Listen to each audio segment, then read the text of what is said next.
Have you ever said something in the heat of the moment, words like daggers, and, 2 minutes later, your chest tightens, your gut twists, and you wish you could take it all back? That's not strength.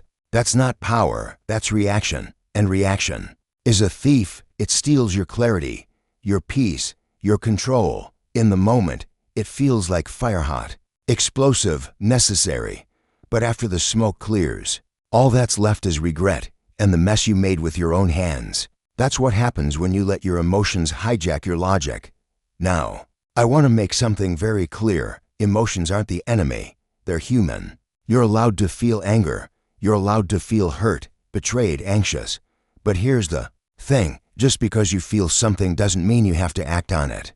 Feeling something doesn't give it permission to control your next move.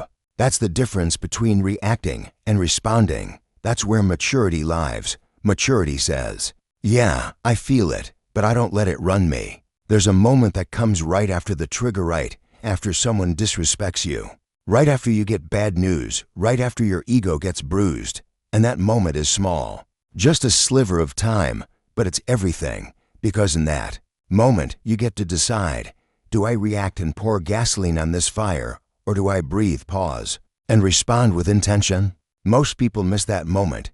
They jump, they snap, they defend their pride like it's their soul. But pride and peace don't always ride in the same car. You have to choose which one you're driving. There's an old story I once heard that stayed with me. A samurai warrior, full of honor and skill, was walking through a village. A drunken man, stumbling and loud, insulted the warrior, called him names, and cursed at him in front of others. Now, the samurai had the right, the skill, and the power to end that man's life in a second. But he didn't. He stood there, still, quiet. Then he turned and walked away. People were stunned. Someone later asked him, "Why didn't you act?" And the warrior said, "If someone hands you a gift and you don't accept it, to whom does it belong?" Think about that. Just because someone throws anger at you, disrespect at you, chaos at you, that doesn't mean you have to pick it up. You don't have to attend every argument you're invited to. That's not weakness, that's focus. That's self-mastery. That's understanding that sometimes the loudest voice in the room isn't the strongest one. It's the most undisciplined. We live in a world that wants you to react. Social media, politics, relationships, they're all built on instant reaction, outrage culture. Retweet now, regret later. But if you always let the world push your buttons, guess what? The world owns your peace, and you're not free. You're a puppet, tugged around by whatever emotion or situation shows up first. But when you learn to respond, that's when the game changes. That's when you take your power back. A response isn't passive, it's powerful, it's thought out. It says, I see what's happening, I feel what's happening, but I choose how I deal with it. That's a person who's done the work. That's someone who's trained their mind not just to fight battles, but to win them wisely. I knew a man who used to lose his temper like clockwork. The smallest thing would set him off traffic, a late text, someone disagreeing with him, and every time, he'd blow up, then apologize, blow up, then regret it. One day, he hit a breaking point. His daughter, 8 years old, said to him after another outburst, "Daddy, you scare me when you're mad." That crushed him. That moment changed him, not instantly, but enough for him to start doing the work. He started journaling, breathing, before responding, taking walks instead of throwing words, and slowly, he shifted from reacting to responding. He didn't just change his own life. He changed what his daughter would grow up to expect from a man. See, it's not just about you. When you learn to respond, not react, you raise the standard for everyone around you. Your calm becomes a model, your restraint becomes leadership, and people begin to trust you, not just for what you say, but for how you carry yourself under pressure. So the next time someone disrespects you, the next time life tries to pull you into a storm, don't just fall into the trap. Take that pause, own that breath, stand in that space between stimulus and response like your future depends on it, because it does. That moment right there, that's where strength lives. That's where character is built. That's where peace is protected. You aren't weak for walking away. You're strong for knowing what battles are worth fighting and which ones are just noise. Sometimes, the most powerful thing you can do is nothing at all, not because you're afraid, but because you Choose not to be a slave to the moment. Practical steps to train your mind life doesn't hand out calm like it's candy. It doesn't come knocking on your door saying, "Here, have a little peace today." No. Life hands you storms. It throws you into the wind, the rain, the fire, and it watches what you do with it. That's how calm is earned. You want peace? Then you've got to go through the process, because real peace isn't born in silence. It's born in struggle. It's born in the noise, the confusion, the heartbreak. That's where it shows up. That's where it's forged. You've been through something. Good. That means you're in the classroom. You lost your job, got betrayed by someone you trusted, failed. The exam you thought you nailed. It stings, of course it does. You're human. But don't run from it. Don't drown it out with noise and distractions. Sit with that pain. Sit in the fire for a minute. Because that fire isn't there to burn you down, it's there to build you up. The same way muscles grow when they're broken down and rebuilt. Your character, your focus, your resilience, they're built in the aftermath of the hit. People want to skip that part. They want the growth without the grind. They want the wisdom without the wounds. But it doesn't work like that.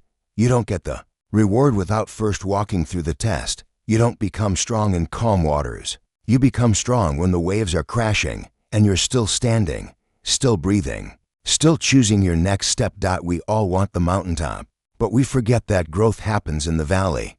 That's where your strength gets developed, not when things are easy, but when things are hard. That's when the lessons are real.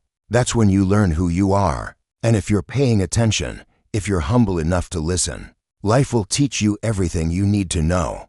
But you've got to be willing to stop asking, "Why me?" and start asking, "What is this teaching me?"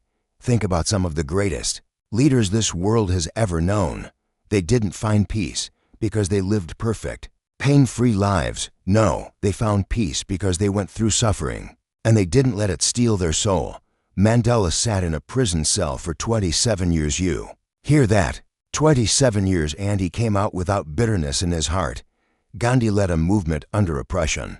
MLK stood in the face of hate, death threats, jail time, and he still chose nonviolence, still chose purpose over pain. These men weren't immune to chaos, they just knew how to use it. They understood something deep. The storm doesn't define you, your response to it does. Anybody can smile when life is sweet. Anybody can be calm when things go right. But when the heat turns up, when you're tired, when your name's being dragged, when your back's against the wall, that's when we find out what's inside you. That's when the truth comes out. You can either collapse under pressure or you can be shaped by it. It's your choice. But I'll tell you something. Those storms, they're opportunities. Not punishments, not curses. They're chances to become something more. Because chaos is the classroom. And if you're willing to learn, if you're willing to stay in it instead of running from it, that chaos will become your teacher. I knew a young man once who grew up without a father, bounced between homes, never felt safe, never felt wanted. Anger was all he knew. The world didn't give him peace, it gave him pain. But somewhere along the line, he stopped using that pain as an excuse, and he started using it as a tool. He stopped saying, "They did this to me," and started saying, "I'm going to grow from this." He turned that pain into fuel. Today, he's a mentor, helps kids like the one he used to be. He didn't get there through comfort. He got there through chaos. See, the pain you've been through, the storms you've survived, they weren't meaningless. They weren't just setbacks.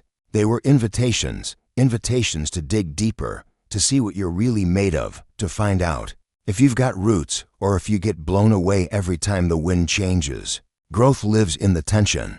It lives in that uncomfortable space where nothing is certain, where your plans fall apart, where the ground beneath your feet doesn't feel steady. That's where the best version of you is born, not when everything is going your way, but when it's not, and you keep showing up anyway. Don't numb that process. Don't cover it up with distractions, with noise, with cheap dopamine. We live in a world that's always trying to help us escape. Scroll this, watch that, binge this, buy that. But real peace comes when you don't escape, when you lean into it, when you look the storm in the face and say, "Teach me, shape me, use me," and understand this. There's a difference between surviving and growing. A lot of people survive storms, but they don't learn from them. They come out bitter, not better. But if you're willing to ask hard questions, If you're willing to stay open even when it hurts, you won't just make it through the storm. You'll come out stronger. I know it's hard. I know there are days when you feel like giving up, when the weight is too heavy, the night too long. But I promise you, if you stay in the fight, if you stay curious, if you trust the process, you will come out on the other side not the same, but better, wiser, stronger, calmer. Because chaos isn't the enemy, it's the invitation, it's the training ground, it's where transformation happens, it's where peace is earned. So the next time life throws you into the storm, don't panic, don't numb it, don't run, stand still, breathe, and listen. Because the storm may be loud, but the lesson is quiet. You just have to be willing to hear it. Overcoming stress and anxiety. Can't expect your mind to be calm when you spend your whole day feeding it chaos. It just doesn't work like that. You wouldn't eat fast food for every meal and expect to feel healthy and full of energy, right? So why do we treat our minds any differently? What you put in is what you get out. If your day starts with noise, ends with noise, and in between is nothing but noise, you can't be surprised when your thoughts feel scrambled and your spirit feels heavy. That's not life being unfair. That's you not guarding your gate. Every single day, you're feeding your mind through what you watch, what you listen to, what you read, who you follow, who you let speak into your life. It's all food for the mind and soul. So the question is, what are you really consuming? You wake up, roll over, and the first thing you grab is your phone. Scroll, swipe, scroll. Before your feet even touch the floor, you've already invited 50 strangers into your head, people showing their highlight reels, their curated happiness, their perfect meals, their perfect bodies, their perfect vacations. You haven't even said good morning to yourself, and already you're comparing your real life to someone else's filtered moment. No wonder you feel behind. No wonder anxiety shows up before breakfast. You're feeding your mind with lack, envy, and noise and calling it entertainment. That's not entertainment, that's erosion. It chips away at your focus, your gratitude, your sense of self. And the scary part is, it becomes normal. We don't even question it anymore. We scroll, we binge, we consume, and we don't stop to ask, is this building me up or breaking me down? But you have to, you must, because your peace, your clarity, your ability to respond instead of react, it all depends on what you're allowing into your mental space. You wouldn't let a stranger walk into your house and start yelling at you, right? You wouldn't let someone dump garbage on your kitchen floor. But we do it to our minds every time we turn on something toxic. Every time we give our attention to gossip, to negativity, to comparison, we're letting trash in, and then we wonder why we don't feel clean. You've got to protect your peace like it's gold, because it is. And not everybody deserves access to it. Not every post deserves your attention. Not every conversation deserves your energy. Not every notification deserves a response. You've got to treat your mental space like sacred ground, because it is. You live there, every dream you've got, every goal, every bit of strength, discipline. Love, it all comes from that space. So why keep poisoning it? Start your day with stillness, not screams. Silence is a powerful thing. In a world that screams, silence lets you hear yourself again. Just a few minutes, sit with your breath, say thank you, stretch, pray, journal. Read something that lifts you up, something that reminds you of who you are and who you're becoming. That's fuel. That's real food for your mind. And when you do turn something on, make sure it's feeding you, not draining you. There's content out there that will strengthen you. Stories of people rising from nothing. Speeches that light a fire inside you. Books that open your mind and widen your soul. Choose that. Choose better, not because you're trying to be perfect, but because you're trying to be free from anxiety, free from distraction, free from the pressure to be someone you're not. I met this young woman a few years back, sharp, talented, but constantly overwhelmed. She'd tell me, I don't know what's wrong. I'm doing everything right, but I always feel like I'm not enough. So I asked her, what's your morning look like? She said, I wake up, scroll Instagram, check emails, catch a few news clips, and head to work. I said, that's your problem. You haven't even spoken life into yourself, and already you've let the world shape your mind. So I challenged her, no phone for the first 30 minutes. Replace it with reading, prayer, or silence. 3 weeks later, she came back different, more grounded, more calm. Not because her life changed overnight, but because her input changed. She stopped starting her day with chaos. She started choosing what to feed her spirit, and it showed. That's the power of what you consume. It either builds your house or burns it down. And you are the gatekeeper. You hold the remote.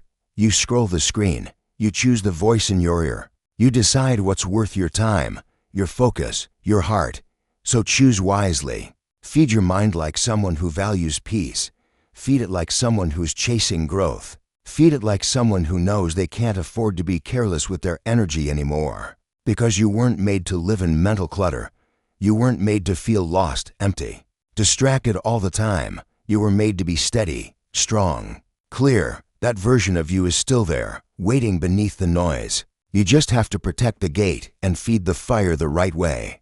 Building inner strength. Have you ever walked into a room and felt something different? Not because of the music or the lighting, but because of one person standing in the corner? They're not loud, they're not waving their arms or commanding attention, but their presence speaks. They don't have to say a word, you feel them. There's something about them that calms the whole room down. You breathe easier when they're near. You think a little clearer. That kind of stillness, that's not luck. That's not something they stumbled into. That's earned, that's built, that's trained. That kind of calm doesn't come from a perfect life. It comes from work, deep, quiet, disciplined work. It comes from being broken a few times and deciding not to stay broken. It comes from learning how to breathe in the middle of the storm, instead of waiting for the weather to change. It's not that these people don't feel fear, frustration, doubt. They do. They just don't let those feelings steer the ship. They don't react, they respond. And when they do speak, people lean in, because their words carry weight. Because they're not just talking, they're grounded in something real. That can be you. You don't have to be the loudest person in the room to be the most powerful. You don't have to raise your voice to raise the temperature. Calm is contagious. When you've trained yourself to be still in the chaos, you give other people permission to do the same. You show them there's another way to handle pressure, pain, panic. You become a living example of what peace under pressure looks like. That's leadership. That's power, not the kind that demands respect, but the kind that earns it, the kind that carries weight because it's anchored. We live in a world addicted to noise. Everything's fast, loud, urgent. Everyone wants to be heard, but few want to listen. Everybody wants to speak their truth, but not many want to sit with it first. We react, we panic, we post before we think, we argue before we understand. And in the middle of that chaos, someone who's calm, who listens, who thinks, who feels but doesn't spiral, they stand out. They're rare, they're needed.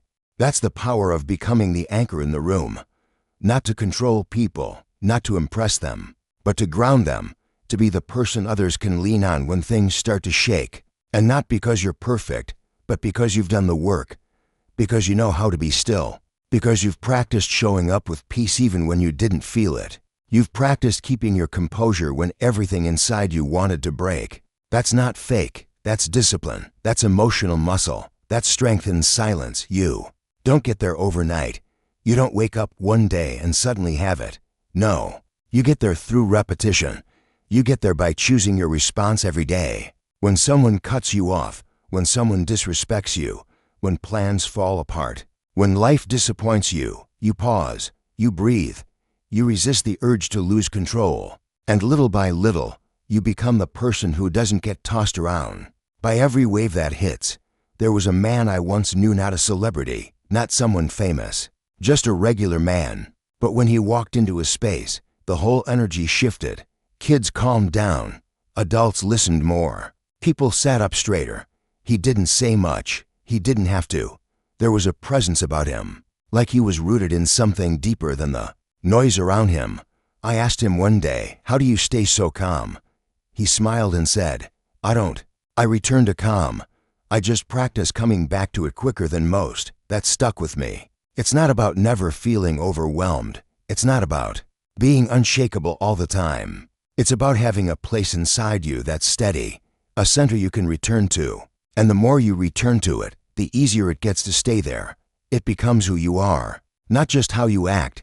And when you operate from that place, you give something to the people around you. You show up in a crisis, and instead of adding to the panic, You slow things down. You speak with intention. You move with clarity. You listen with your full attention. And suddenly, people feel safe. They feel seen. They feel less alone in the chaos. That's what it means to be the anchor in the room, to be the calm in the storm, to be the presence that reminds others that everything doesn't have to spin out of control. And when you become that, you don't just change your life, you change the atmosphere. You influence people without forcing it, because peace isn't loud, but it is powerful. And right now, more than ever, the world doesn't need more noise. It doesn't need more shouting. It needs anchors. It needs people who've done the inner work. People who show up steady, grounded, still not perfect, but prepared. That can be you. Every day you train for it. Every day you choose it. Every moment you practice it. And when you do, you carry something with you that money can't buy, fame can't give, and noise can't compete with. You carry calm, and that changes everything. Final motivation and call to action, so I'll leave you with this. Calm isn't the absence of pressure. It's the presence of power. Do you hear what I'm saying to you? Power, real power. The kind that doesn't need to shout. The kind that doesn't need to prove itself.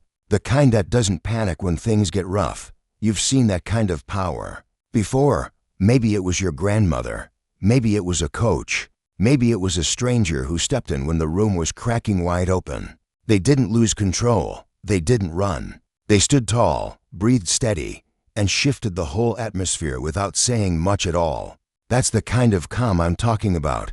That's not passive. That's not weak. That's strength. With its shoulders back and its eyes clear. And let me tell you something you already know deep down. Life isn't going to get easier. No one's handing you peace on a silver platter. You think calm just shows up in your life one day like a gift. It doesn't work like that. Life will shake you. It'll push every button you've got. It'll put you in rooms that feel too loud, situations that feel too heavy, moments that feel like they might break you in half. And it's in those moments where the truth shows up, not in the quiet, not when the sun is shining and the road is smooth, but in the storm, in the friction, in the fire. And that's where you decide, do I crumble or do I rise? Because every day you wake up, you're faced with a choice. You can let the world shape you, or you can start shaping the world. You can be like a leaf in the wind, tossed around by the moods of the day, the noise of the news, the opinions of people who don't even know your story. Or you can be the tree, the one with roots so deep it doesn't matter how hard the wind blows. It stands, not because it's invincible, but because it's grown. Now, how do you grow those roots? Discipline, stillness, repetition. You do the work. Before the storm shows up, you train your breath, you train your thoughts, you train your responses. And when life throws something at you, you don't need to act calm. You are calm because you built that foundation when nobody was watching. That's what people miss. They want the fruit without planting the seed. They want the peace without practicing the process. But peace is earned day by day, choice by choice. You don't wait for things to be easy before you learn to be steady. You become steady so you can handle what's not easy. And I promise you this, the storms will come. That's not a question. It's not if, it's when. People will disappoint you. Life will throw curveballs. Your plans will get shattered. And when that happens, you'll hear a voice inside you, the old you, the one that wants to react, the one that wants to scream or run or fold under the pressure. But if you've done the work, another voice will rise up, a stronger one, a steadier one, and it'll say, breathe. We've trained for this. That's power, not the kind that demands attention, not the kind that wins arguments, but the kind that wins within. That kind of power doesn't just change you. It changes the people around you. You walk into a room with that kind of energy, and people feel it. You become the anchor, the calm in the chaos. You don't have to fix everything. You don't have to have all the answers. You just have to be steady. And that steadiness, it spreads. It inspires. It reminds people of what's possible. Have you ever seen someone go through health, sickness, loss, betrayal, and somehow they still stand tall? They still show up with grace. They still speak with peace in their voice. That's not luck. That's work. That's mindset. That's someone who's made a decision that nothing outside of them gets to decide what lives inside of them. And that decision, it's available to you right now. That it doesn't matter how messy your past has been. It doesn't matter how loud your mind gets. You can start today. You can train your mind the same way an athlete trains their body. You can choose, moment by moment, to return to calm, return to breath, return to center, and over time, it becomes your nature, not a performance, not a mask, but your true power. So when the storm comes, and it will come, don't just survive it. Don't just duck your head and wait for it to pass. Stand in it. Own your ground. Look that chaos in the eye and remind it who you are, not because you're perfect, not because you're unbreakable, but because you've built something deeper, stronger, wiser. Breathe through it. Let your stillness be louder than the noise. Let your peace be your protest. Let your calm be your statement. Because when you walk through this world with a calm mind, a trained mind, you are a force. And not just for yourself, but for your family, for your friends, for the stranger who watches you and thinks, if they can do it, maybe I can too. That's leadership. That's power. That's legacy. So the next time life pushes you, remember this. Calm isn't what you get when everything goes your way. Calm is what you bring when nothing does. Calm is what you become when you've done the work, taken the hits, and still choose to rise with your spirit intact. A calm mind, that's not weakness. That's what unshakable strength looks like. Thank you.